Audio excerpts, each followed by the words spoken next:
जय हिंद आप सभी को। कैसे हैं आप सब? उम्मीद करती हूँ आप सभी ठीक होंगे। आप सबकी दुआ है, मैं भी बिल्कुल ठीक हूँ। दुआ है आप सबकी। प्यार है, सम्मान है। कल हमारे रक्षा मंत्री जी का एक बयान आया संसद में, जो हंगामा हुआ था राज्यसभा में कल, उस विषय पर उनका ये कहना है कि ये मर्यादा का उल्लंघन हुआ है। जो कल विपक्ष ने जो किया है वो मर्यादा का उल्लंघन है। मैं आपसे पूछना चाहती हूँ रक्षा मंत्री जी से, ये मर्यादा का उल्लंघन है और वो क्या मर्यादित चीजें होती हैं जब किसानों को, देश के बेरोजगार नौजवानों को, देश की बहन बेटी महिलाओं को जब मारा पीटा जाता है, उनका खून बहाया जाता है, उन पर लाठियां बरसाई जाती है, पुलिसकर्मी जो है वो महिलाओं को, बहन बेटियों को अलग अलग तरीके से छूते हैं, उनके साथ में गलत व्यवहार करते हैं, वो सब मर्यादित होती है। तब मर्यादा का उल्लंघन नहीं होता। ये सब चीजें मर्यादित हैं। जिस तरह से देश में पहली बार विपक्ष नजर आया है, वो विपक्ष भी क्या नजर आया है? देश की जनता ने झंझोड़ा है विपक्ष को। विपक्ष को झंझोड़ा है कि आप हो, देश की आवाज आप हो, आप मत डरो, जनता आपके साथ है। तब कहीं जाके इस विपक्ष के अंदर जो है इतनी हिम्मत आई है कि ये कल इन्होंने बात रखी जब किसानों का मामला आया। इससे पहले भी कई बार अध्यादेश लाए गए हैं, गलत गलत कानून बनाए गए हैं, लेकिन ये विपक्ष जो है मुंह में दही जमाकर बैठा रहा। खास तौर पर मैं बात कर रही हूं कांग्रेस की। देश की सबसे बड़ी राजनीतिक पार्टी होने के बावजूद भी हर बिल पर कांग्रेस चुप रहती है। कल भी अगर टीएमसी और सांसद संजय सिंह ने अगर हंगामा ना किया होता तो शायद ये ना हुआ होता। इस चीज को लेकर कुछ जो है बीजेपी के, कांग्रेस के जो कुछ लोग हैं वो बोल रहे हैं कि ये गलत किया, हंगामा करना मर्यादा का उल्लंघन है। वो भी बोल रहे हैं कि अच्छा ये मर्यादा का उल्लंघन है, मतलब ये किसानों के इस बिल को भी उसी तरह से पारित होने देना चाहिए था जिस तरह से आप लोग आराम से बिल पारित होने देते हैं। ठीक है, मुंह में दही जमाकर आप बैठे रहते हैं। आप लोगों को जनता ने किस लिए चुनकर भेजा है? वहां पर किस लिए भेजा है आप लोगों को? राज्यसभा में, लोकसभा में आप चुपचाप क्यों बैठे रहते हैं? और कल जब हंगामा हो गया तो ये मर्यादा का उल्लंघन हो गया।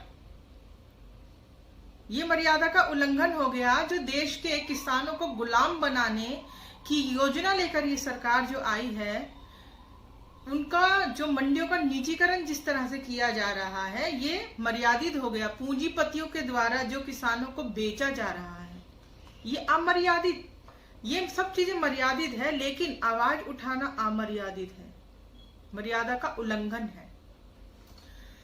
दूसरी बात, कुछ लोग हैं अनपढ़, जाहिल, गवार, अंधभक्त, उनको पता तो कुछ है नहीं, लेकिन हाँ दूसरों से सवाल कर रहे हैं, बोल रहे हैं। जो किसानों के फेवर में आके बात कर रहे हैं उनसे कह रहे हैं आपको क्या पता है इसके बारे में? तुमको कुछ पता तो है नहीं। जो मोदी जी कर रहे हैं वो सही कर रहे हैं। इन अनपढ़ जाहिल गवारों से मैं कहना चाहती हूँ, आपको पता है ये क्या है अध्यादेश? आपको बता रही हूँ अनपढ़ों, जरा सुन लो जाहिलो। ये जो निजीकरण है मंडियों का, आज जो हमारा किसान है अपनी फसल को एक निश्चित दाम पर सरकार को बेचता है। एक निश्चित दाम है जो सरकार तय करती है, देश के सभी किसान उस निश्चित दाम पर अपनी फसल को बेचते हैं। अगर इन मंडियों का निजीकरण हो जाता है तो किसान की जो फसल है अब वो प्राइवेट कंपनियां खरीदेंगी, और प्राइवेट कंपनियां किसान का कभी हित की नहीं सोचेंगी, ये हम सभी समझ सकते हैं। कंपनियां सोचेंगी अपने हित की, और मजबूरन किसानों से जो है औने पौने दाम में वो फसल को खरीदेगी। किसान मजबूर होगा क्योंकि उसके पास कोई विकल्प नहीं होगा अपनी फसल को बेचने का, नहीं तो उसकी फसल सड़ जाएगी। और उस औने पौने दाम में किसानों को अपनी फसल को इस निजी कंपनियों को बेचना पड़ेगा। ये कितना अच्छा कानून है ना भक्तों? बहुत अच्छा कानून है ना ये किसानों के लिए। सरकार का ये कहना है कि हम ये कानून इसलिए लाए हैं ताकि किसान की जो आय है वो दुगनी हो जाए, हमारा जो वादा था वो पूरा हो जाए। मैं पूछना चाहती हूँ इस सरकार से, आपके कितने वादे पूरे हो चुके हैं अभी तक? 2 करोड़ जो रोजगार देने थे आपने वो पूरे कर दिए, काला धन देश में आ चुका है। 15-15 लाख रुपए, जिसको बाद में कहा गया ये तो जुमला होता है, राजनीतिक जुमला होता है। कितने वादे आपने, वो कहाँ है वो smart city, startup India, digital India, विश्व गुरु, कहाँ है वो? विश्व गुरु बन रहे हैं हम लोग कोरोना में, मालूम है? आज जो नमक हरामी ये जो अंधभक्त है कर रहे हैं देश के किसानों के साथ, इसके लिए तो भगवान भी माफ नहीं करेगा आपको। आपकी जो घर वाले परिवार वाले ना एक दिन आपको इतना मारेंगे ना, तब सुधरोगे आप। अब आपको सुधारना किसी की भी बस की बात नहीं, क्योंकि आपने देश के अन्नदाताओं के साथ भी नमक हरामी करने से कोई भी गुरेज नहीं किया। दुर्भाग्य है ये, दुख की बात है ये। और जिस तरह से संजय सिंह और टीएमसी के नेताओं ने जो हंगामा किया, जिसको लेकर बीजेपी कांग्रेस के जो लोग हैं कुछ बोल भी रहे हैं कि नहीं ये नहीं करना चाहिए था, अब चर्चा, अरे चर्चा एक दिन होती है, 2 घंटे में चर्चा हो जाती है बिल पास करने की। आप लोग राजनीति में इतने समय से हैं, आजकल की जो गंदी राजनीति है हर कोई समझ रहा है, क्या 2 घंटे में चर्चा हो जाती है इतने बड़े बड़े बिल को पास करने की?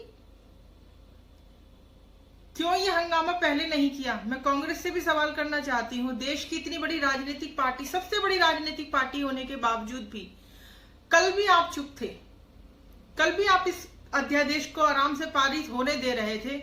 अगर ये हंगामा भी संजय सिंह और टीएमसी के जो नेता ने अगर ना किया होता तो ये भी ऐसे ही चुपचाप से पारित हो गया होता जैसे और बिल पारित होते चले आए हैं। अगर आपको किसानों से, कांग्रेस को अगर किसानों से कोई शिकायत है, उनको ये लगता है कि कांग्रेस ने बीजेपी का साथ दिया, उनका साथ छोड़ दिया, तो इसका मतलब ये तो नहीं कि आप किसानों का साथ नहीं देंगे, या आप किसानों को माफ नहीं करेंगे, या किसानों के साथ खड़े नहीं होंगे। ठीक है, किसानों से गलती हुई, आप लोगों ने भी कोई कसर नहीं छोड़ी उनके साथ गलत करने में, किसानों से गलती हुई है, लेकिन आज समय है सबको एक साथ खड़े होकर इस बिल के खिलाफ बात करने का। जिस तरह से सारी कंपनी को निजीकरण करके बेरोजगारी को चरम सीमा पर पहुंचा दिया गया है, युवाओं से बेरोजगार कर दिया गया है, उसी तरह से अब गुलाम बनाने की तैयारी की गई है हमारे देश के किसानों को, जिसको हम बर्दाश्त नहीं कर सकते। सारा देश खड़ा हो जाए अपने किसानों के साथ, अपने अन्नदाताओं के साथ। मंडियों का ये निजीकरण सरासर गलत है, सरकार इस अध्यादेश को वापस ले। और कहाँ है हमारे देश की गृह मंत्री? हमारे देश की गृह मंत्री कहाँ है, जब देश जो है इतने बुरे दौर से गुजर रहा है, जहां पर सबसे ज्यादा जरूरत है आज हमारे गृह मंत्री जी की, तो वो कहाँ है? उनके बारे में कोई भी जानकारी क्यों नहीं दी जा रही? क्यों उनकी बीमारी को छुपाया जा रहा है? अगर वो बीमार है, अस्वस्थ है, कोई किसी भी चीज को लेकर परेशानी है, तो जनता का ये पूरा अधिकार है वो उस चीज को जाने, तो क्यों नहीं बताया जा रहा उनसे? कहाँ गायब है हमारे जो गृह मंत्री साहब है? और अगर वो अस्वस्थ है या किसी भी चीज को लेकर, हम लोग चिंतित हैं उनको लेकर, अगर वो अस्वस्थ हैं, कोई परेशानी है उनको, तो वो अपनी जिम्मेदारी किसी दूसरे को दें, ताकि जो देश का कार्य है वो सुचारू रूप से चलता रहे। और मैं एक बात कहना चाहती हूं कि जिस तरह से किसानों की मंडियों का जो निजीकरण किया जा रहा है और पूंजीपतियों को जो फायदा पहुंचाने का काम किया जा रहा है, आम जनता भी क्या कहा जाएगा, कुछ अनभक्त हैं, जिनको मैं भी कमेंट पढ़ रही हूँ, मेरी पोस्ट पर भी देखती हूँ मैं उनके बारे में, तो वो लिखते हैं कि ज्ञान ना बांटिए और ये और वो, और जानकारी क्या है आपको? तो मैं बता देती हूँ जानकारी क्या है मुझे अपने देश के किसानों के लिए। हमारे देश का जो किसान है आत्मनिर्भर, ये तो मोदी जी ने अब बोला है, वो हमेशा से आत्मनिर्भर ही है। हमारे देश का जो किसान है वो आत्मनिर्भर है। अब उसको प्राइवेट निर्भर बनाने की तैयारी इस सरकार ने कर ली है। उसके हाथों को काटने का जो है इंतजाम इस सरकार ने कर दिया है। जो किसान अपनी फसल सरकार को बेचता था, वो क्यों किसी निजी कंपनी को बेचे अपनी फसल? और निजी कंपनियों को बेचने का मतलब ये है कि औने पौने दामों पर, मिट्टी के दामों पर भी अगर उसको अपना अनाज बेचना पड़े तो वो मजबूर है, क्योंकि उसके पास कोई भी सरकारी विकल्प नहीं है। अब उसको प्राइवेट ही अपना जो है फसल को बेचना पड़ेगा। ये सरासर गलत है। क्या आपको समझ में नहीं आता? औने पौने दाम में अपनी चीज को बेचने का मतलब क्या होता है? जो किसान, जो हमारा देश का जो अन्नदाता है, जो पहले से ही इतना प्रताड़ित है कि आए दिन आत्महत्या की जो हम खबरें सुनते हैं, हम सुनते हैं किस तरह से उनको मजबूर हो जाते हैं वो, और उनको उनके परिवार के साथ आत्महत्या करनी पड़ती है, किस तरह से प्रताड़ित है हमारे देश में किसान। क्या ये बात आप लोगों को नहीं पता? एक बात आप सोच के देखिए, अगर आप अपनी फसल को सरकार को बेचते हैं, एक दाम निश्चित है, किसान उस दाम के अंतर्गत उस चीज को बेचता है। अगर वही चीज वो प्राइवेट बेचने जाएगा तो उसको तो औने पौने दाम में बेचने पड़ेंगे या नहीं बेचने पड़ेंगे? समझ में नहीं आती ये बात इतनी आप लोगों को, अनभक्तों। देश के अन्नदाताओं के साथ भी नमक हरामी, आप लोगों की शर्म नहीं आती? देश का जो हमारा अन्नदाता है उसके हाथ काटे जा रहे हैं, उसको आत्महत्या करने के लिए मजबूर किया जा रहा है, और आप लोगों को गंदी राजनीति समझ में आ रही है। आपको समझ में नहीं आ रही देश के हालात क्या बदतर हो रहे हैं आज? किस तरह से किसानों को प्रताड़ित करने का काम कर रही है ये सरकार। वो निजी संस्थान, वो प्राइवेट कंपनियां, वो पूंजीपति जो कि निजी बैंकों का निजीकरण किया गया, पैसे लेकर वो कंपनियां भाग गई, कंपनियां बंद करके लोग भाग गए। क्या गारंटी है जिनको किसान, जिन कंपनियों को किसान अपनी फसल बेचेगा वो घपला करके नहीं भागेंगे? क्या गारंटी है? और ये सरकार का कहना है कि इस बिल से किसानों की जो आय है वो दुगनी करने का जो उनका जो एक वादा था उसको पूरा कर रही है सरकार। मैं पूछना चाहती हूँ सरकार से, कितने वादे पूरे करे इस सरकार ने अपने? 2 करोड़ रोजगार देने का वादा पूरा हो गया? कितने बेरोजगार नौजवान कर दिए आपने? रोजगार देने की तो बात छोड़िए, नहीं भर्ती नहीं हो रही है, बेरोजगारी इस चरम सीमा पर आपने पहुंचा दी है। देश का नौजवान जो 2 रोटी कमा के खा रहा था उसकी भी नौकरी आपने छीन ली है। हर चीज का निजीकरण कर दिया गया है। आपने कहा रेलवे का निजीकरण नहीं किया जाएगा, आपने निजीकरण किया। क्यों झूठ बोलते हैं? क्यों देश को भ्रमित करते हैं? और कुछ चेले छोड़ रखे हैं जो दुलाल गोदी मीडिया के साथ बैठकर देश को भ्रमित करने का काम करते हैं। चल क्या रहा है देश के अंदर? मर्यादा का उल्लंघन हो गया है। किसानों के हक की बात करना मर्यादा का उल्लंघन हो गया है। ये विपक्ष जो सोता रहा पिछले 6 साल से, हम चिल्लाते रहे, कुछ बोलिए कुछ करिए, बेरोजगार नौजवानों के लिए, बलात्कार हो रही अबला नारियों के लिए, बहन बेटियों के लिए जिस तरह से शोषण होता रहा, हम बोलते रहे, ये विपक्ष चुप रहा, कांग्रेस चुप रही। आज जब जनता ने आवाज उठाई है, कांग्रेस को मजबूर किया है बोलने के लिए, और जिस तरह से संजय सिंह ने जो हंगामा किया और टीएमसी के जो नेता हैं उन्होंने हंगामा किया है, कांग्रेस फिर भी चुप थी। कांग्रेस फिर भी चुप थी वहां पर, क्योंकि कांग्रेस बीजेपी कांग्रेस एक ही सिक्के के 2 पहलू मैंने हमेशा कहा है। आज कांग्रेस के कुछ लोगों को यह भी दिक्कत है कि जिन्होंने राज्यसभा में हंगामा किया था और उन लोगों की वजह से जो है ये नहीं हो पाई, चर्चा नहीं हो पाई। अरे चर्चा क्यों नहीं चर्चा की गई? कोई भी बिल पास करने से पहले चर्चा क्यों नहीं की जाती? क्या 2 घंटे चर्चा के लिए काफी रहते हैं राज्यसभा के अंदर? टेक्निक किस काम आएगी? सोशल मीडिया का जमाना है, ये टेक्निक को क्यों नहीं इस्तेमाल किया जाता? बिल पारित कर दिया जाता है बिना किसी, जिनके लिए बिल पारित किया जा रहा है उनके बारे में उनसे जानकारी लेने की कोई आवश्यकता नहीं है। कौन से किसान संगठनों से बात की गई थी इस बिल को पारित करने से पहले? कौन है वो? है कोई? विपक्ष नाम की कोई चीज इस देश में है या नहीं है?